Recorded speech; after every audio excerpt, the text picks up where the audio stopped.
যে বিজেপি নেতার ফতোয়া, হ্যাঁ, অন্ডালে অন্ডালে আজকে মাছ মাংসের দোকান বন্ধ রাখার ফতোয়া। আর সেই ফতোয়া ঘিরে বেশ উত্তেজনা। আজকের দিনে কেন মাছ মাংস বাঙালি খেতে পারবে না? ছট পুজো উপলক্ষে দোকান বন্ধ রাখার নির্দেশ। তারপর কি হলো, সরাসরি চলে যাব প্রতিনিধি অর্পণের কাছে। কত বড় প্রভাবশালী এই বিজেপি নেতা, কতটা অংশ জুড়ে এই রকম সকাল থেকে মাছ মাংসের দোকান বন্ধ ছিল তার জন্য?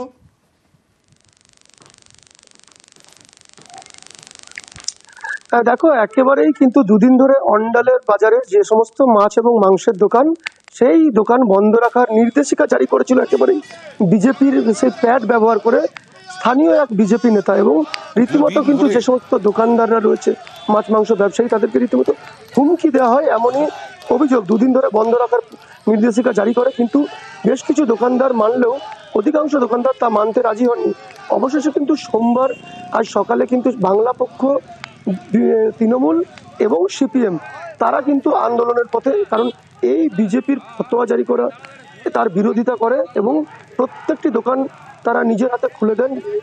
বিভিন্ন রাজনৈতিক দলের লোকেরা সেখানে উপস্থিত ছিলেন এবং বিজেপির তরফ থেকে কিন্তু বন্ধ করার চেষ্টা করা হলেও তা কিন্তু সম্পূর্ণ হয়নি। কারণ বাংলা পক্ষ একদিকে, যেমন সিপিএম এবং তৃণমূল, তারা উভয় একসাথে মিলেই কিন্তু এই দোকান বন্ধের প্রতিবাদে তারা আন্দোলনে নামেন।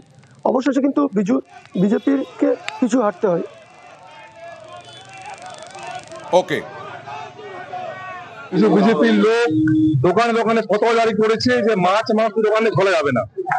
খাদ্যাভাস তার আপন আপন, কে কি খাবে কে কি খাবে না এটা কেউ বলতে পারে না। বিজেপিকে সে অর্ডার কেউ দেয়নি, পাশে দুঃসাহসকে বাংলার বুকে সে বিধান করতে পারে না যে বাংলার বুকে দাঁড়িয়ে তার খাদ্যাভাসে বলছে বাউল করবে। এই ধরনের বিজেপি সংস্কৃতি ওরা ইউপি বিহারে করুক।